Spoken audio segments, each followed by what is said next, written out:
के साथ भारत के व्यापार पर विदेश मंत्रालय का बयान आया सामने। हमारी कार्रवाई को ना दें राजनीतिक रंग, रूस के साथ व्यापारिक संबंधों को लेकर नहीं है कोई दबाव।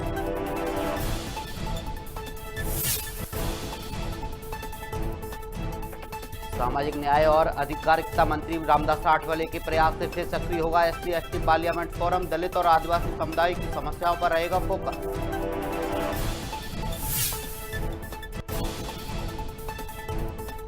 बिलासपुर नगर निगम में सामान्य सभा की बैठक, प्रश्नकाल के दौरान जमकर हुआ हंगामा। महापौर रामशरण यादव ने 9 अरब 43 करोड़ 40 लाख रुपए का बजट किया पेश।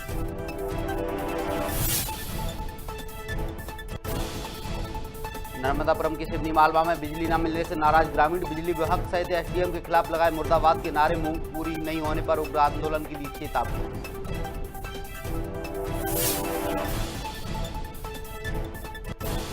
प्रदेश कांग्रेस कार्यालय में प्रेस वार्ता का आयोजन। महंगाई के मुद्दों को लेकर सरकार को घेरा। कांग्रेस ने कहा गलत नीतियों के कारण बढ़ी है महंगाई।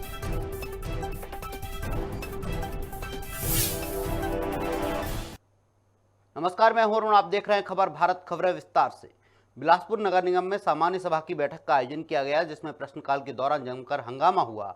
इस हंगामे की वजह से सभापति ने एक पार्षद को 1 घंटे के लिए निलंबित कर दिया। वहीं प्रश्नकाल के दौरान विपक्ष से ज्यादा सत्ता पक्ष के पार्षदों ने सवाल दागे, जिसमें सबसे ज्यादा चर्चा पेयजल को लेकर की गई। इसके साथ ही महापौर रामशरण यादव ने 9 अरब 43 करोड़ 40 लाख रुपए का बजट पेश किया, जिसमें 2 करोड़ की राशि पार्षदों को देने का ऐलान किया गया।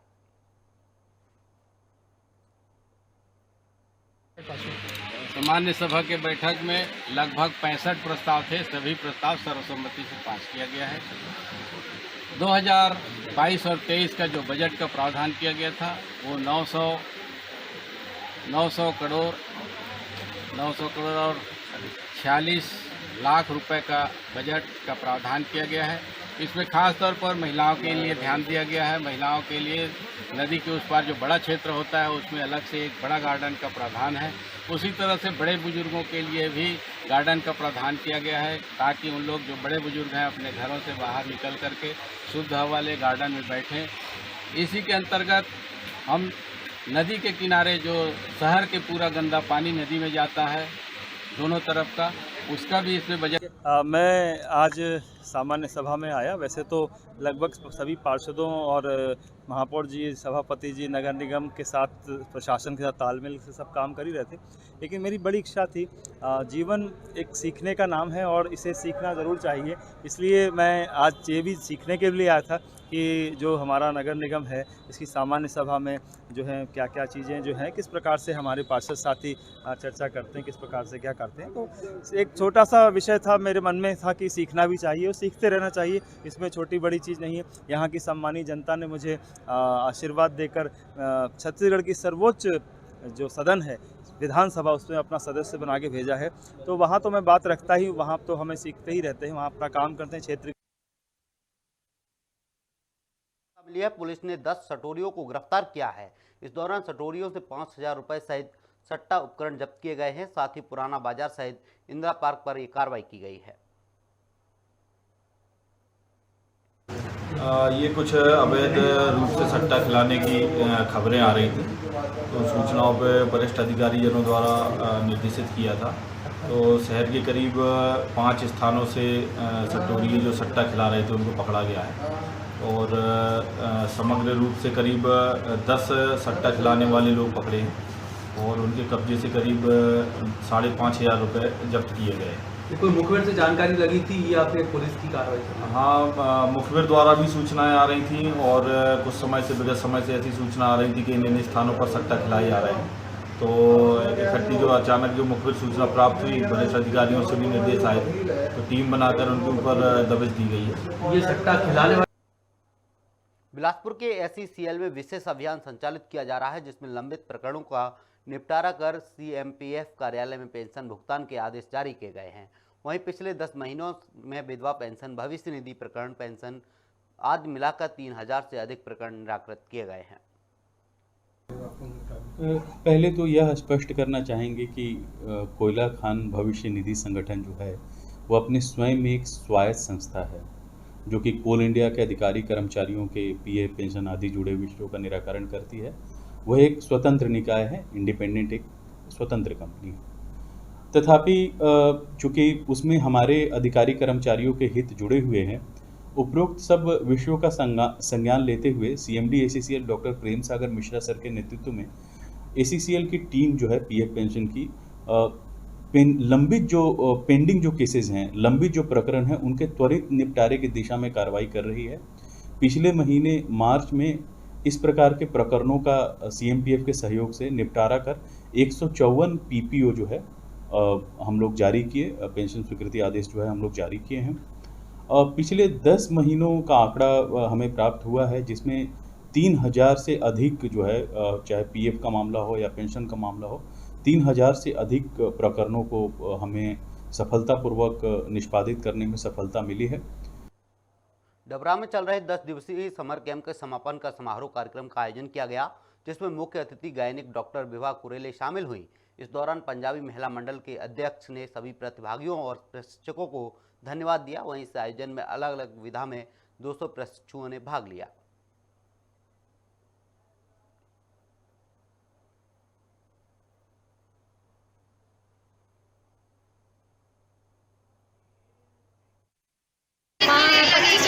समर कैंप मैंने स्टार्ट किया था, जो हमारी पंजाबी महिला मंडल ने मिलकर किया। इसमें judo karate, art and craft और सेल्फ डिफेंस, जुम्बा, डांस, पालन का बहुत सब कोर्स था। आज इसका समापन है और इतना सफल प्रोग्राम था कि यहाँ पे बच्चे लेडीज ने बढ़ चढ़ के साथ दिया। और आज इसका प्राइज डिस्ट्रीब्यूशन था, जिसमें हमने डॉक्टर विभा कुरेले मैम को, जो यहाँ की विशेषज्ञ उनको बुलाया था और उन्होंने यहाँ पे टीचर्स का सम्मान किया। और हमारा आज समापन बहुत अच्छे से निपटा और यहाँ पे जो बच्चे थे और लेडीज थे वो बहुत खुश हो गए। नमस्कार दोस्तों, मैं हूँ मुस्कान और आज पंजाबी महिला मंडल का जो समर कैंप था, आज उसका समापन है। साथ में आज उन्होंने मेरा बड़ा सम्मान किया। मैं बहुत ज़्यादा खुश हूँ कि रजनी सचदेवा जी ने मेरा पूरा सम्मान किया। और आज 10 दिन के प्रोग्राम में मुझे सबसे अच्छा जो हमारे मैनेजमेंट को देखा, ईशा शूरी और कलिका शूरी, मैं इन दोनों का दिल से थैंक यू बोलना चाहूँगी। मेरा बचपन से सपना था, मेरे मॉम डैड। ये समर कैंप चल रहा है, क्या है इसका उद्देश्य? इसका उद्देश्य बच्चों को डांस सिखाना, बच्चों को जूडो कराटे, आत्मनिर्भर करना, ये सब बच्चों ने बहुत अच्छी तरह सीखा है और ट्रेनर ने बहुत मेहनत की है। हम सबको शुक्रगुजार हैं। बहुत अच्छा प्रोग्राम उन्होंने किया है और हमारी मेहनत और बच्चों की मेहनत सफल हुई, इसका मुझे बहुत खुशी है। ये पूरा नरसुल्लागंज में प्रधानमंत्री गरीब कल्याण अन्न योजना के तहत राशन का वितरण किया गया। इस दौरान गरीबों को 5 किलो चावल और 5 किलो गेहूं बांटा गया। आपको बता दें कि आने वाले 6 महीनों तक निःशुल्क राशन का वितरण किया जाएगा। इस अवसर पर सोसाइटी के प्रबंधक मनोहर पवार समेत अन्य कर्मचारी मौजूद रहे।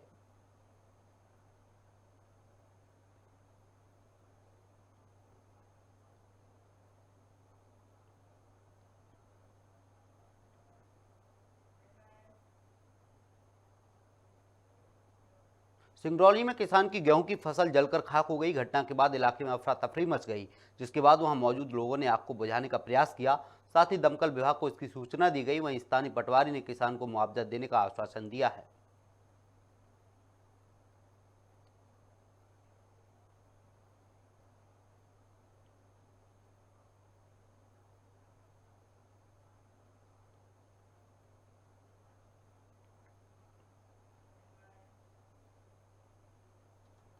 अंबिकापुर नगर निगम के सभी वार्डों में जन समस्या समाधान शिविर चलाया जा रहा है, जिसके माध्यम से मौके पर ही रहवासियों की शिकायत और समस्याओं को सुना जा रहा है।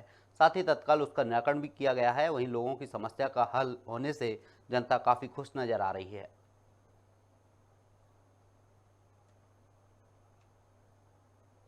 मेरा नाम सतीश बारी है। मैं वार्ड क्रमांक 22 नगर निगम अंबिकापुर चांदनी चौक से पार्षद हूँ। देखिए, सबसे पहले वार्ड वासियों की तरफ से जिला प्रशासन का बहुत बहुत धन्यवाद ज्ञापित करूँगा। हम लोग कई बार समान सभा के माध्यम से भी आवाज़ उठाते रहते हैं अपने वार्ड के विकास के लिए, और साथ ही बीच बीच में कलेक्टर साहब के पास भी जाके, या भी कुछ दिन पहले ही उनके मत से, जो उनका मत होता है, उस मत से भी हम लोग मांग किए थे कि हम लोग के वार्ड में रोड और नाली की जो समस्या है, बड़ी समस्या है, उस पर ध्यान दिया जाए। और खुशी का लहर है। हमारे वार्ड के महिलाएँ, हमारे वार्ड के बुजुर्ग, हमारे वार्ड के लोग काफ़ी खुश हैं कि आज उनको एक अवसर मिला है जो अपना समस्या जो पार्षद के पास बताते थे वो समस्या सीधे नगर निगम के आयुक्त साहब अभी आए थे, उनसे भी बात की उन्होंने। और मेरा नाम साधना मरावी है, मैं घुटरापारा में रहती हूँ। मेरा कहना है कि अच्छा है, पहला शुरुआत ठीक कर रहे हैं भैया, जो भी कर रहे हैं ठीक कर रहे हैं, हमारे समस्या का मतलब अच्छा ठीक हो। हम लोग का कुछ भी काम जैसे पानी, बिजली, रोड, नाली की समस्या लेके जाते हैं, यहाँ एप्लीकेशन लगाओ, महापौर को लिखो, आयुक्त को लिखो कह के होता था, ये हम लोग कर नहीं पाते थे, इसीलिए यहाँ पास सिविल लगा है तो ठीक ही है। चंदननगर में पुलिस ने चेकिंग के दौरान संदेह होने पर बाइक सवार युवक को रोका, जिसके बाद उससे दस्तावेज मांगे गए। पहले तो युवक ने बहाना बनाया, इसी बीच वहां मौजूद पुलिसकर्मी ने युवक को पहचान लिया। वहीं पुलिस उसे पकड़कर थाने ले गई और उसके पास से 2 चोरी के वाहन बरामद किए हैं। चोरी क्या माल बरामद किया चोर से? मामला दिनांक 15/2/2022 को अपने यहाँ एक FIR हुई थी मोटरसाइकिल चोरी की।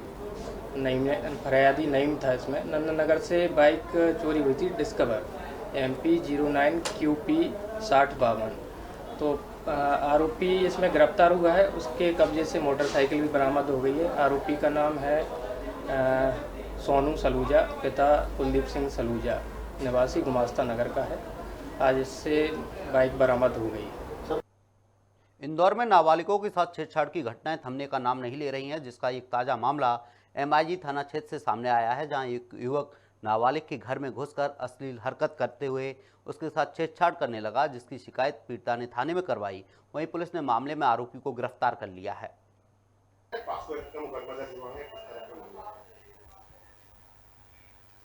कल शाम को थाना MIG पर फरियादिया के द्वारा रिपोर्ट करी थी कि मेरी बच्ची के खिलाफ पड़ोस में रहने वाले आरोपी अजय डांगे के द्वारा अश्लील हरकत की गई है। इस पर प्रकरण पंजीबद्ध कर विवेचना में लिया गया है। क्या करता है आरोपी? का डिस्का का काम है। कब से हरकत कर रहा है? कल ही करिए। आरोपी गिरफ्तार हो चुका है। गाडरवारा में जलाभिषेक कार्यक्रम का आयोजन किया गया। इस दौरान स्कूल के बच्चों, शिक्षक और ग्रामीणों को शपथ दिलाई गई। साथ ही गांव भर में रैली निकालकर जल संरक्षण संदेश भी दिया गया। वहीं इस मौके पर प्राचार्य विनोद दुबे सहित समस्त स्टाफ मौजूद रहा।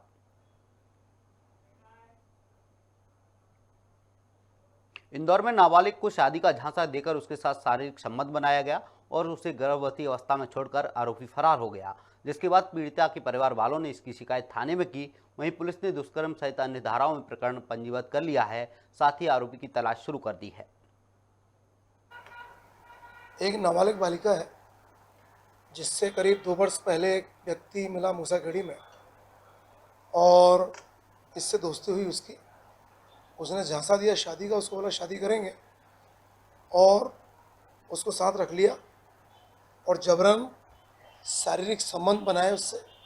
एक बच्चा पैदा हुआ और एक और हुआ, लेकिन उसने अबॉर्शन करा दिया, प्रेग्नेंट हुई वो, और उसके बाद वो भाग गया। लड़की की उम्र अभी भी 16 साल करीब है। तो चूंकि लड़की नाबालिग थी, उसकी सहमति का कोई मतलब नहीं था और इसने शादी का बोला। इंदौर में गुंडों की धरपकड़ के लिए पुलिस अभियान चला रही है। दरअसल पुलिस को जानकारी मिली थी कि खून में लथपथ शव जमीन पर पड़ा हुआ है। वहीं मौके पर पहुंची पुलिस ने शव को कब्जे में लेकर पोस्टमार्टम के लिए भेज दिया है। साथ ही मामले की जांच शुरू कर दी है। सर, एक हत्या का मामला सामने आया है, कौन है शख्स? दरअसल यह घटनाक्रम थाना एरोड्रम क्षेत्र का है, जहां तिरुपति टाउनशिप के पास स्थित एक खाली मैदान में एक लगभग 27-28 वर्षीय युवक का शव प्राप्त हुआ है। यह सूचना पुलिस को प्राप्त हुई। मौके पर पहुंचकर जो एग्जामिन किया गया और जो अभी तक जानकारी मिली है उसके अनुसार उमंग कॉलोनी क्षेत्र का रहने वाला यह अजय शर्मा नामक युवक है, जो कि अपने घर से कल रात्रि लगभग 8:30 पौने 9 नरसिंहपुर में मारपीट का वीडियो जमकर वायरल हो रहा है, जिसमें 2 लड़कों को बंधक बनाकर लगातार बेल्ट और बिजली की तारों से पीटा जा रहा है, जिसके बाद पुलिस ने शिकायत दर्ज कर मामले की जांच शुरू कर दी है। वहीं जांच के दौरान पाया गया कि मारपीट करने वाले युवक भारतीय जनता पार्टी के हैं, जिसे लेकर राजनीतिक माहौल गर्म हो गया है।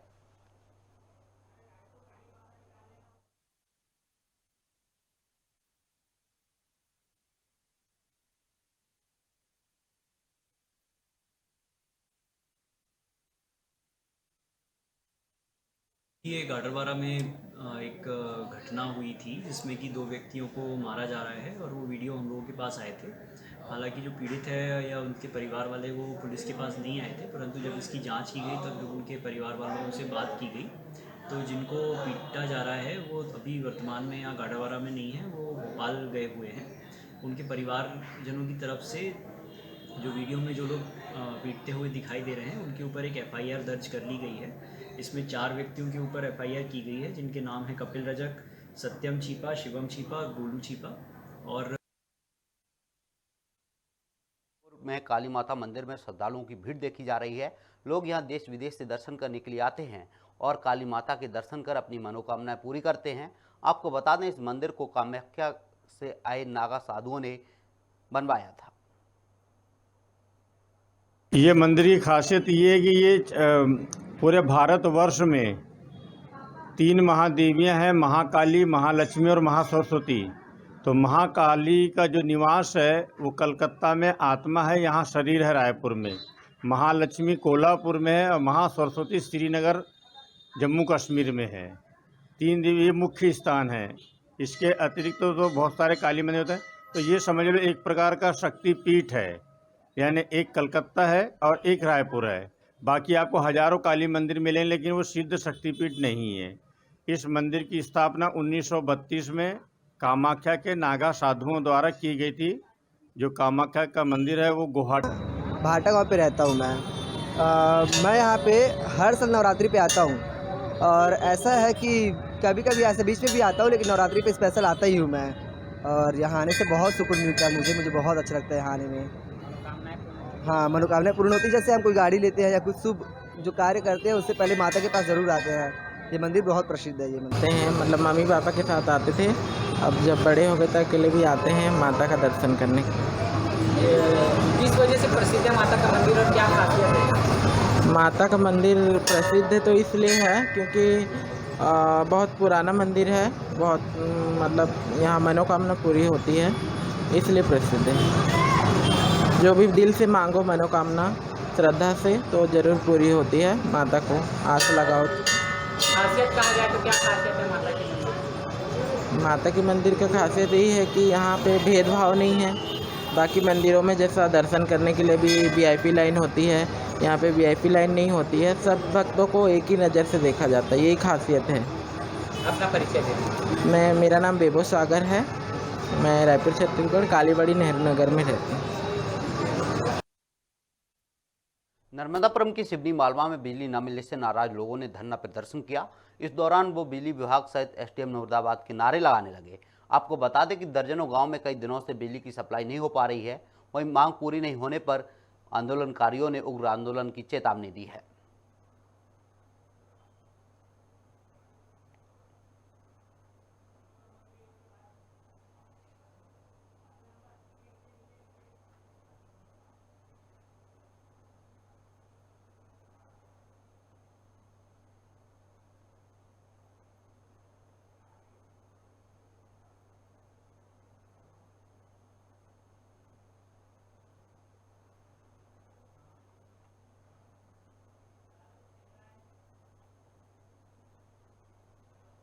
सीतामऊ क्यामपुर सिंचाई परियोजना की कैबिनेट में स्वीकृति मिलने के बाद मंत्री हरदीप सिंह डंग ने चंबल मैया की पूजा अर्चना कर पूरे क्षेत्र में वाहन रैली निकाली। आपको बता दें कि यह परियोजना 2374 करोड़ की लागत से शुरू होगी। इस योजना का 252 गाँव के किसानों को लाभ मिलेगा। इसके साथ ही मंत्री ने कहा, यह मेरी राजनीति का सबसे बड़ा सपना था जिसको मुख्यमंत्री ने स्वीकृति देकर साकार किया है। भारतीय जनता पार्टी की सरकार माननीय शिवराज सिंह जी चौहान के नेतृत्व में, मुख्यमंत्री जी के नेतृत्व में जो लगातार मांग की जा रही थी कि चंबल का पानी किसानों के खेत तक पहुँचे, और मेरे राजनीतिक जीवन का सबसे बड़ा सपना था। और चंबल मैया के आशीर्वाद से ही लगातार मांग रहे थे कि चंबल मैया जी आप जल्दी से खेतों पर आ जाओ। वो सपना मंगलवार को पूरा परसों हुआ है और मैं शिवराज सिंह जी चौहान साहब को धन्यवाद दूंगा कि उन्होंने पहले भी स्वाथरा श्यामगढ़ की सिंचाई योजना 1650 करोड़ की स्वीकृत करी और उसमें 81,000 हेक्टेयर भूमि सिंचित होगी। फिलहाल इस बुलेटिन में इतना ही। आप बने रहिए खबर भारत के साथ। नमस्कार।